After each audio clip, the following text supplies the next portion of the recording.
الحمدللہ، اللہ تعالیٰ کا لاکھ لاکھ شکر ہے کہ مالک الملک نے اپنی یاد کی توفیق اور موقع عطا فرمایا۔ لاکھوں اور کروڑوں درود حضرت محمد مصطفیٰ صلی اللہ علیہ وآلہ وسلم پر، جن کے طفیل مالک الملک نے یہ مہربانی عطا فرمائی۔ سامعین کرام، اللہ تعالیٰ نے قرآن پاک میں ارشاد فرمایا، اعوذ باللہ من الشیطان الرجیم، بسم اللہ الرحمن الرحیم، اور آپ ان کو اور لوگوں سے زیادہ زندگی سے پیار کرنے والا پائیں گے، اور جو لوگ مشرک ہیں ان میں سے ہر آدمی یہ چاہتا ہے کہ اس کی عمر 1000 سال ہو، لیکن ان کی یہ تمنا ان کو عذاب سے نہیں بچا سکتی، اور اللہ تعالیٰ دیکھتا ہے جو کچھ یہ کرتے ہیں۔ اللہ تعالیٰ نے اس سے پہلے نبی پاک صلی اللہ علیہ وآلہ وسلم کو مخاطب فرمایا تھا کہ یہود جو یہ کہتے ہیں کہ آخرت کا گھر ہمارا ہی ہے، ہم ہی اللہ تعالیٰ کے محبوب بندے ہیں، اللہ تعالیٰ کے نبیوں کی اولاد ہیں، اور ہم سچے دین پر ہیں، کسی اور دین کی ہمیں ضرورت نہیں، اور ہم کو عذاب نہیں دیا جائے گا، تو اگر یہ اپنے اس دعوے میں سچے ہیں تو ان کو فرما دیں کہ یہ اللہ تعالیٰ کے سامنے موت کی تمنا اور التجا کریں۔ نبی پاک صلی اللہ علیہ وآلہ وسلم نے سارے یہود کو اکٹھا کیا اور اکٹھا کر کے فرمایا کہ تم یہ دعویٰ کرتے ہو کہ آخرت کا گھر خالصتاً تمہارے لیے ہے اور تمہیں وہاں عیش و عشرت اور آرام ملے گا، تو پھر اس زندگی کی مصیبتیں کیوں جھیلتے ہو؟ تکلیف والی دنیا کی زندگی کیوں گزارتے ہو؟ آؤ یہاں اللہ تعالیٰ سے التجا کرو کہ اللہ تعالیٰ تم کو موت دے دے، اور مجھے قسم ہے اس ذات کی کہ جس کے قبضہ قدرت میں میری جان ہے، کہ تم میں سے کوئی آدمی بھی یہاں سے زندہ نہیں جائے گا، اور تمہاری یہ تمنا پوری ہو جائے گی۔ یہود اچھے طریقے سے جانتے تھے کہ نبی پاک صلی اللہ علیہ وآلہ وسلم اللہ تعالیٰ کے سچے اور آخری نبی صلی اللہ علیہ وآلہ وسلم ہیں، جو فرماتے ہیں وہ ضرور پورا ہوتا ہے۔ وہ صرف حسد کی بنا پر رسول پاک صلی اللہ علیہ وآلہ وسلم کی نبوت کا انکار کر رہے تھے، اس لیے وہ سمجھ گئے کہ اگر ہم نے نبی پاک صلی اللہ علیہ وآلہ وسلم کی موجودگی میں اللہ تعالیٰ کے سامنے یہ التجا کی تو پھر ہم سارے کے سارے مر جائیں گے۔ وہ وہاں سے بھاگ گئے۔ نبی پاک صلی اللہ علیہ وآلہ وسلم نے فرمایا کہ اگر یہ موت کی التجا کرتے تو ان کی تھوک ان کے حلق سے نیچے اترنے سے پہلے یہ سارے کے سارے مر جاتے۔ اللہ تعالیٰ کی حکمت سے ان کا یہ دعویٰ کہ وہ اللہ تعالیٰ کے مقربین ہیں جھوٹ ثابت ہوا، اور وہ شرمندہ ہوئے۔ ان کے پاس ایک اور دلیل بھی تھی، وہ اس سے بھی کام لے سکتے تھے۔ وہ یہ کہہ سکتے تھے کہ ہم اللہ تعالیٰ کی رضا پر راضی ہیں، نہ ہم موت کی تمنا کرتے ہیں، نہ ہم زندگی کی تمنا کرتے ہیں۔ اللہ تعالیٰ نے ان کا یہ دعویٰ بھی جھوٹا ثابت کر دیا، اور ان کے اس دعوے سے پہلے ہی یہ اعلان فرما دیا کہ یہ لوگ اس لیے موت کی تمنا نہیں کرتے اور اس لیے نہیں بھاگتے کہ یہ اللہ تعالیٰ کی رضا پر راضی ہیں، بلکہ یہ تو وہ لوگ ہیں جو سب سے زیادہ زندگی سے محبت کرنے والے ہیں، اور یہ بتوں کی پرستش کر کے اس قدر سیاہ دل، متزلزل اور بے یقین ہو چکے ہیں کہ ان میں سے ہر ایک آدمی یہ چاہتا ہے کہ اس کی زندگی 1000 سال سے بھی زیادہ ہو، تاکہ وہ دنیا کی زندگی سے لطف اٹھائے اور آخرت کے خوف سے وہ بچ جائے۔ اللہ تعالیٰ فرماتا ہے کہ اگر ان کی یہ تمنا پوری بھی کر دی جائے، یہ 1000 سال بھی ان کی زندگی ہو جائے، تب بھی یہ زندگی ان کو عذاب سے نہیں چھڑا سکے گی۔ موت نے تو آنا ہی ہے، خواہ 100 سال بعد آئے، 1000 سال بعد آئے، 2000 سال بعد آئے، اس نے تو ہر صورت آنا ہے، کیونکہ آج تک کوئی شخص ایسا نہیں جو موت سے بچ سکا ہو۔ پھر اگر موت نے آنا ہی ہے تو یہ لمبی زندگی کی جو تمنا کرتے ہیں یہ ان کے لیے اچھائی نہیں بلکہ برائی ہے، کیونکہ ان کی زندگی میں جو ان کے اعمال ہیں وہ ان کے گناہوں میں اضافہ کرتے جاتے ہیں، اور زندگی تو اس طرح گزر جاتی ہے جس طرح خواب ہے۔ اگر کوئی شخص بھی اپنی گزشتہ زندگی کا مطالعہ کرے تو اس کی زندگی خواہ کتنی لمبی گزری ہو، اسے ایک لمحہ میں ساری کی ساری تصویر نظر آ جاتی ہے۔ اس فلسفے کو حضرت نوح نے بڑے اچھے طریقے سے بیان فرمایا، اس طرح کہ جب ان کی روح قبض ہونے کا وقت آیا اور عزرائیل آئے تو انہوں نے کہا کہ حضرت آپ تو ہماری انتظار میں ہوں گے کہ میں کب آؤں گا اور آپ کی روح نکالوں گا۔ تو حضرت نوح علیہ السلام نے، جن کی عمر 10.5 سال تھی، انہوں نے فرمایا کہ اگر سچ پوچھتے ہو تو میں یہ سمجھتا ہوں کہ میں ایک دروازے سے داخل ہوا ہوں اور دوسرے دروازے سے نکل رہا ہوں۔ اتنی لمبی زندگی بھی حقیقت میں اتنی مختصر ہے۔ انسان کو یہ زندگی جو لمبی معلوم ہوتی ہے، یہ ایک دھوکہ ہے شیطان اور نفس کی طرف سے، جو اس دنیا کو اس کے سامنے مرغوب بھی بناتا ہے، اس کی ذبائش سے اسے مرعوب بھی کرتا ہے اور اس کا دل بھی اس کے ساتھ لگاتا ہے۔ انسان دنیا سے دل لگا کر اور اس کی حقیقت کو بھول جاتا ہے۔ وہ یہی چاہتا ہے کہ وہ اسی زندگی میں رہے اور اسی طرح زندگی گزارتا رہے۔ اگر وہ حقیقت کو سمجھ لے تو کوئی انسان اس زندگی کی تمنا نہ کرے۔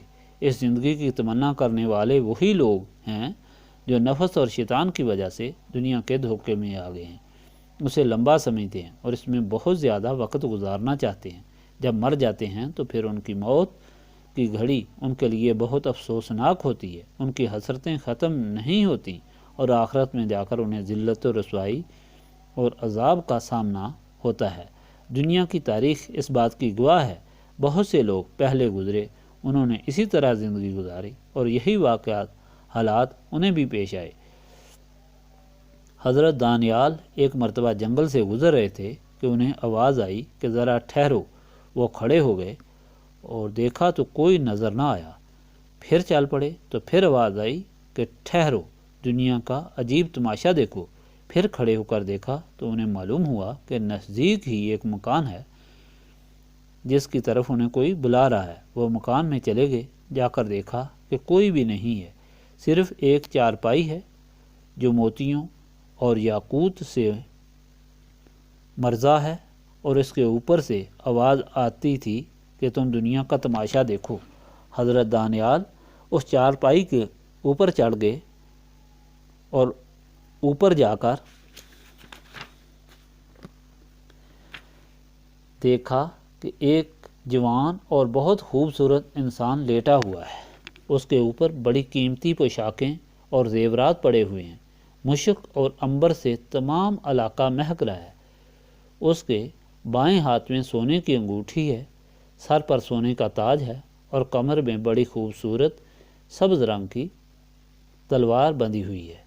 آواز آئی کہ اس تلوار کے اوپر جو لکھا ہوا ہے یہ پڑھو۔ تلوار ہاتھ میں اٹھا کر پڑھا تو اس تلوار پر لکھا ہوا تھا کہ میں سمسان بن اوج ہوں، میری عمر 1700 سال ہوئی، میں نے 12 شادیاں کی، میں نے 40,000 ملک آباد کیے، میرے خزانے کی چابیاں 400 اونٹ اٹھاتے تھے، دنیا کے بادشاہ مجھے خراج دیتے تھے اور کوئی شخص میرا ہمسر نہیں تھا۔ میں نے اس تکبر اور غرور میں آ کر ربوبیت اور خدائی کا دعویٰ کر دیا۔ پھر میرا انجام یہ ہوا کہ میں بھوک سے تڑپ کر مرا ہوں۔ میں نے ایک دانہ جوار کے بدلے کئی ہزار جواہرات اور موتی دیے، لیکن ایک دانہ جوار کا بھی مجھے نہیں ملا اور تڑپ کر میں مر گیا۔ جب میں نے گزشتہ زندگی دیکھی تو سب ظلم و تشدد اور غفلت سے بھری ہوئی تھی، اس لیے میرے بعد آنے والوں میری زندگی سے سبق اور عبرت حاصل کرو۔ دنیا سے دل مت لگانا، دنیا کی حقیقت کو سمجھو۔ دولت، صبا اور اقربا نہ کسی کی ڈال بن سکتے ہیں، نہ کسی کی مدد کر سکتے ہیں۔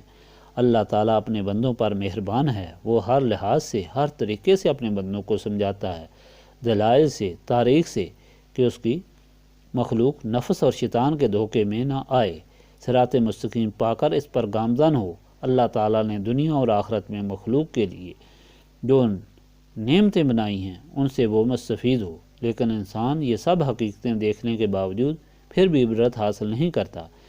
دنیا کی تاریخ عبرتوں سے بھری پڑی ہے، جس طرح حضرت دانیال کو خود ان کی آنکھوں سے سب کچھ دکھایا گیا، کانوں سے سب کچھ سنایا گیا۔ اس طرح یہود کے سامنے ہی فرعون کو غرق کیا گیا اور پانی کو حکم دے کر اس کی لاش کو باہر پھینکوایا گیا۔ یہ لاش آج تک موجود ہے تاکہ لوگوں کے لیے عبرت کا سامان بنے کہ جو لوگ غرور اور تکبر سے زندگی گزارتے ہیں یا دنیا کے لیے اللہ تعالیٰ کو بھول جاتے ہیں، ان کا انجام کس قدر عبرتناک ہوتا ہے۔ دو ہی چیزیں ہیں، ایک یہ کہ انسان اس دنیا کی زبائش، رائش، محبتیں، خوف اور ڈر دیکھ کر اس میں اتنا مشغول ہو جائے کہ اپنے سارے مال اسی کے لیے رکھے اور اسی مصروفیت سے اس دنیا سے رخصت ہو۔ ایسا انسان دنیا میں بھی حسرت سے دامن بھر کر لے جاتا ہے اور اس کی موت بھی عبرتناک ہوتی ہے۔ جب یہاں سے رخصت ہوتا ہے تو اس دنیا میں جہاں ہمیشہ ہمیشہ اس نے رہنا ہے، وہاں اس کے لیے رسوائی اور ذلت ہے۔ ایک دوسری زندگی مومن کی زندگی ہے، جو نبی پاک صلی اللہ علیہ وآلہ وسلم کے غلاموں کی زندگیاں ہیں۔ یہ وہ لوگ ہیں جو اللہ تعالیٰ کے حکم کو سمجھتے ہیں، مانتے ہیں اور نبی پاک صلی اللہ علیہ وآلہ وسلم کی سنت کے پیروکار ہیں۔ حضور پاک صلی اللہ علیہ وآلہ وسلم کے حکم کے مطابق اپنی زندگیاں گزارتے ہیں۔ ان کے سامنے دنیا کی خوشی یا زبائش کی کوئی حقیقت نہیں اور نہ موت کا کوئی ڈر ہوتا ہے۔ نہ وہ دنیا کی خوشی کے لیے، دنیا کی لذتوں کے لیے، دنیا کی آرائش و زبائش کے لیے زندہ رہنا چاہتے ہیں، نہ موت سے ڈر کر دنیا میں رہنا چاہتے ہیں اور نہ وہ موت کو مرغوب سمجھ کر یہاں سے جانا چاہتے ہیں۔ ان کی زندگی اس طرح ہوتی ہے کہ وہ ہر وقت، ہر لحظہ اس حقیقت کی تلاش میں اپنی زندگی بسر کرتے ہیں جو دونوں جہانوں کی سرخروی اور سرفرازی کی ضامن ہے۔ اور وہ حقیقت کیا ہے؟ وہ اللہ تعالیٰ کی رضا ہے۔ جب وہ اللہ تعالیٰ کی رضا دنیاوی زندگی میں دیکھتے ہیں تو اس دنیا کی زندگی کو وہ قبول کرتے ہیں اور اس دنیاوی زندگی میں وہ اللہ تعالیٰ کی یاد میں اپنی زندگی گزارتے ہیں۔ ان کی زندگی اگر لمبی ہو تو وہ بھی مبارک ہوتی ہے۔ نبی پاک صلی اللہ علیہ وآلہ وسلم نے فرمایا کہ سب سے بہتر زندگی اس مومن کی زندگی ہے جس کی زندگی لمبی ہے اور وہ اسے اللہ تعالیٰ کی یاد میں گزارے۔ یہ زندگی غازیوں اور شہیدوں سے بھی بہتر زندگی ہے۔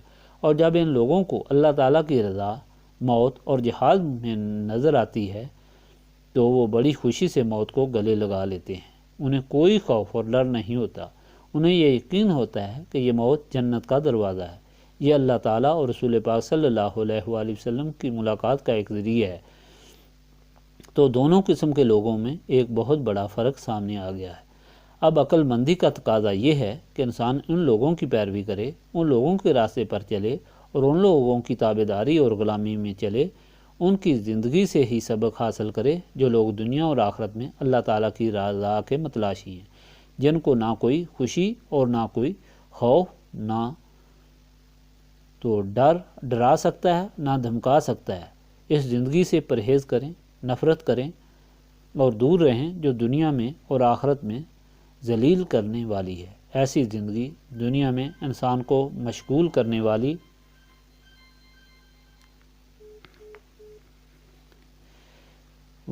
موت سے ڈرانے والی اور آخرت میں شرمندگی والی ہے۔ اب ایسی زندگی، مومن کی زندگی، جو اس زندگی کا نمونہ ہے، وہ کون سی زندگی ہے؟ وہ زندگی نبی پاک صلی اللہ علیہ وآلہ وسلم کے غلاموں کی زندگی ہے۔ اگر نبی پاک صلی اللہ علیہ وآلہ وسلم کے غلاموں یعنی صحابہ کرام کی زندگیوں کا مطالعہ کیا جائے تو پھر انسان کو پتہ چلتا ہے کہ وہ لوگ ایسی ہی زندگی گزارتے تھے جس وقت تک اللہ تعالیٰ ان کو زندہ رہنے کا موقع عطا فرماتا تھا۔ ان کا ہر لحظہ اللہ تعالیٰ کی یاد میں گزرتا تھا، اور جہاں اللہ تعالیٰ کا حکم جہاد کے لیے ہوتا تھا تو وہاں وہ خوشی سے موت کو گلے لگا لیتے تھے۔ یہی زندگی بہترین زندگی ہے، لیکن یہ زندگی حاصل کرنا آسان کام نہیں۔ یہ بہت دشوار زندگی ہے۔ یہ ایسی زندگی ہے کہ جس میں بظاہر بہت سی مشکلات نظر آتی ہیں، لیکن اسے حاصل کرنے والے سمجھتے ہیں کہ کوئی مشکل نہیں، بلکہ سب سے آسان اور اچھی زندگی یہی زندگی ہے۔ اس میں کیا مشکلات ہیں؟ اس میں مشکلات یہ ہیں کہ دنیا کی محبتوں کو چھوڑنا بڑا مشکل ہے، دنیا والوں کو چھوڑنا بڑا مشکل ہے۔ وہ دنیا والے جس میں ماں باپ بھی ہیں، اولاد بھی ہے، وطن بھی ہے، جائیداد بھی ہے اور ہر قسم کی محبتیں ہیں، ان کو ترک کر کے زندگی کو ایک طرف متوجہ کر لینا بہت مشکل کام ہے۔ اور موت جو ایک دم سب سے جدا کر دیتی ہے، ایک دم مٹی کے اندر لے جاتی ہے اور منو مٹی کے اندر دبا دیتی ہے، اسے خوشی سے قبول کرنا بھی بہت مشکل ہے۔ تو پھر کیا طریقہ ہے کہ ایسی زندگی حاصل کی جائے اور مشکل کو آسان کیا جائے؟ اگر یہ طریقہ معلوم کرنا ہو اور ایسی زندگی کو حاصل کرنا ہو تو پھر نبی پاک صلی اللہ علیہ وآلہ وسلم کے غلاموں کو دیکھنا چاہیے کہ انہوں نے ایسی زندگی کس طرح حاصل کی، انہیں کس طرح موت کا ڈر نہیں رہا تھا اور دنیا کی محبت نہیں رہی تھی، انہوں نے کس طرح اپنے اور اپنے لاحقین کی زندگیاں قربان کی، اوطان قربان کیے، جان و مال قربان کیے، ماں باپ قربان کیے اور اولادیں قربان کی۔ یہ کس طرح معلوم ہوگا کہ ان کے سینوں میں کون سی ایسی طاقت تھی جو انہیں اس قابل بناتی تھی کہ وہ اللہ تعالیٰ کے حکم کے مطابق زندگی گزاریں۔ وہ طاقت نسبت رسولی صلی اللہ علیہ وآلہ وسلم تھی۔ نسبت رسولی صلی اللہ علیہ وآلہ وسلم انہیں کس طرح طاقتور بناتی تھی؟ وہ انہیں اس طرح طاقتور بناتی تھی کہ نسبت رسولی حاصل کرنے سے، نبی پاک صلی اللہ علیہ وآلہ وسلم سے محبت رکھنے سے اور تعلق قائم کرنے سے ان کے سینے منور ہو گئے تھے۔ اس روشنی میں انہیں دنیا کی حقیقت معلوم ہو گئی تھی، دنیا کی محبت حقیقت معلوم ہو گئی تھی، زندگی کی حقیقت معلوم ہو گئی تھی، موت کی حقیقت معلوم ہو گئی تھی، اور انہیں ان سب چیزوں سے نفرت ہو گئی تھی۔ انہیں یہ اصلی حقیقت بھی معلوم ہو گئی تھی کہ سب سے قیمتی، سب سے اعلیٰ و ارفع چیز اللہ تعالیٰ اور رسول پاک صلی اللہ علیہ وآلہ وسلم کی غلامی اور محبت ہے۔ اس لیے ان کے لیے قربانی دینا بہت آسان ہو گیا تھا اور انہوں نے ایسی ہی قربانیاں دیں۔ سامعین کرام، یہ سب کچھ بیان کرنے کا مقصد یہ ہے کہ وہ لوگ ہیں جو کسی نہ کسی مقصد کے لیے یہاں آئے ہیں، دنیاوی تکلیفوں اور مصیبتوں میں مبتلا ہیں، اگر کچھ نہیں تو اللہ تعالیٰ کی رضا کے حصول کے لیے یہاں آئے ہیں۔ جس طریقے سے بھی آپ آئے ہیں، اس جگہ کو آپ اللہ تعالیٰ کا دروازہ سمجھ کر آئے ہیں اور اللہ تعالیٰ سے مدد مانگنے کے لیے آئے ہیں، اللہ تعالیٰ کی غلامی اور رضا حاصل کرنے کے لیے آئے ہیں۔ اس لیے یہاں آپ کو یہ بتایا جاتا ہے کہ اگر آپ ایک ایسی چیز حاصل کر لیں جو آپ کی دنیاوی مشکلات دور کر دے، آپ کو اللہ تعالیٰ اور رسول پاک صلی اللہ علیہ وآلہ وسلم کے قریب کر دے گی، آپ کی موت کو بھی آسان کر دے گی، آپ کو اللہ تعالیٰ کی نعمتوں کا حقدار بھی بنا دے گی، وہ چیز نسبت رسولی صلی اللہ علیہ وآلہ وسلم ہے۔ بجائے اس کے کہ آپ دنیا کے کاموں کے لیے، دنیا کی مصیبتوں کے لیے، بیماریوں کے لیے، خوشیوں کے لیے، شادیوں کے لیے، دوستیوں کے لیے، محبتوں کے لیے دعائیں کراتے رہیں، یہی مدعا لے کر آئیں، یہی مدعا لے کر بیٹھیں اور یہی مدعا لے کر جائیں۔ اس ضرورت اور حاجت کے بعد آپ کے دلوں میں اور ضرورتیں اور حاجتیں پیدا ہوں، آپ بار بار اسی مصیبتوں میں مبتلا رہیں، آپ کیوں نہ ایک ایسی چیز حاصل کر لیں جس سے آپ کی دنیا اور آخرت سنور جائے، آپ کی ساری مشکلات آسان ہو جائیں، آپ کو دونوں جہانوں کے غموں سے نجات حاصل ہو اور آپ کو دونوں جہانوں کی خوشیاں حاصل ہو جائیں۔ وہ چیز آپ کو بتائی جاتی ہے اور وہ نسبت رسولی صلی اللہ علیہ وآلہ وسلم ہے۔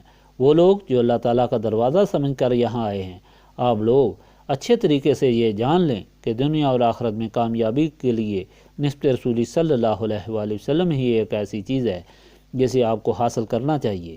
نسبت رسولی صلی اللہ علیہ وآلہ وسلم کے لیے ہی آپ کو یہاں بٹھایا جاتا ہے، آپ کو روکا جاتا ہے، آپ کو مجبور کیا جاتا ہے، لیکن اس دوران شیطان آپ کو گمراہ کرنے کی پوری کوشش کرتا ہے اور بار بار آپ کے دلوں میں وسوسے پیدا کرتا ہے۔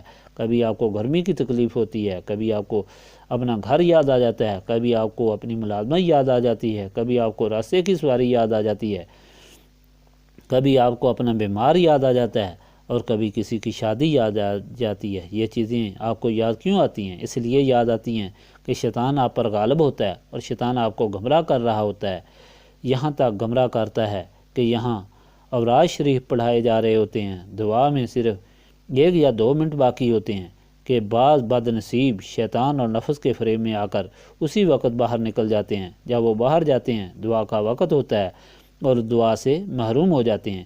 اس لیے اگر آپ یہاں آئے ہیں تو آپ کا یہ کامل یقین ہونا چاہیے کہ آپ اس مالک الملک کے دروازے پر آئے ہیں، اس مالک الملک سے مانگنے کے لیے آئے ہیں جو یہاں بھی موجود ہے، جو آپ کے گھروں میں بھی موجود ہے اور جس کے قبضہ قدرت میں ہر ایک چیز ہے، جس کی اجازت کے بغیر ایک پتا نہیں ہل سکتا۔ آپ ساری عمر لگے رہیں تو گھاس کا ایک تنکا اٹھا کر ایک جگہ سے دوسری جگہ نہیں رکھ سکتے، اور نہ اس کی آپ میں طاقت ہے۔ یہ سب اللہ تعالیٰ کی طاقت اور حکم سے ہوتا ہے۔ ساری عمر اگر آپ غافل رہے ہوں، لیکن اگر آپ کو یہ چیز نصیب ہو جائے تو آپ کی ساری عمر کی غفلت دور ہو جائے گی اور آپ کی ساری عمر کے بگڑے کام ایک پل میں بن جائیں گے۔ نبی پاک صلی اللہ علیہ وآلہ وسلم کی حدیث پاک ہے، حضور پاک صلی اللہ علیہ وآلہ وسلم کی محفل لگی ہوئی تھی اور 3 آدمی آئے، صرف ایک آدمی کا ذکر پیسا فرمایا صرف ایک آدمی کا ذکر کرتا ہوں جو آیا اور جس نے دیکھا کہ محفل بھری ہوئی ہے، جگہ نہیں ہے، تو وہ ایسا سے واپس چلا گیا۔ نبی پاک صلی اللہ علیہ وآلہ وسلم نے ارشاد فرمایا کہ اس شخص نے اللہ تعالیٰ سے منہ موڑا اور اللہ تعالیٰ نے اس سے بھی منہ موڑ لیا ہے۔ اس لیے یہ یاد رکھو کہ یہ تھوڑی سی گرمی آپ کو جلا نہیں دے گی۔ آپ سارا دن اس گرمی میں بیٹھے رہیں، آپ نہیں جلیں گے۔ وہ گرمی جس کی آگ انسانوں اور پتھروں کو جلانے کے لیے تیار کی ہے، اس سے خوف رکھیں اور بچنے کی کوشش کریں۔ آپ کو جو یہ تیاری کرائی جا رہی ہے اور اس تیاری کے ضمن میں یہ ساری مشکلات اور تکلیف جو آپ کو پیش آ رہی ہیں، یہ سب آپ کو جہنم کی اس آگ سے بچانے کے لیے ہیں جس کا ایندھن انسان اور پتھر ہوں گے۔ آپ کے دلوں میں دنیا کی بے حقیقت چیزوں کا ڈر اور خوف ہے، لیکن جو حقیقی چیز ہے اس کا ڈر اور خوف آپ کے دلوں میں نہیں ہے۔ اس لیے دنیا کی تکلیف آپ کے سامنے زیادہ نمایاں ہے۔ اس کی وجہ یہ ہے کہ شیطان آپ کو گمراہ کرنا چاہتا ہے۔ اگر ایسی کوئی بات بھی دل میں پیدا ہو تو فوراً استغفار پڑھیں اور اپنے یقین کو پختہ کریں۔ اللہ تعالیٰ کی طرف متوجہ ہو کر اللہ تعالیٰ کی یاد کریں اور ایسے طریقے سے یاد کریں کہ یہاں بیٹھے ہوئے اگر آپ کا گوشت کوئی کاٹ کر لے جائے تب بھی آپ کو محسوس نہ ہو۔ آپ کا یقین ہونا چاہیے کہ آپ اللہ تعالیٰ کی رضا کے لیے آئے ہیں، وہی دینے والا ہے اور وہی بگڑی بنانے والا ہے۔ استغفر اللہ العظیم الذی لا الہ الا هو الحی القیوم واتوب الیہ۔ استغفر اللہ العظیم الذی لا الہ الا هو الحی القیوم واتوب الیہ۔ استغفر اللہ العظیم الذی لا الہ الا هو الحی القیوم واتوب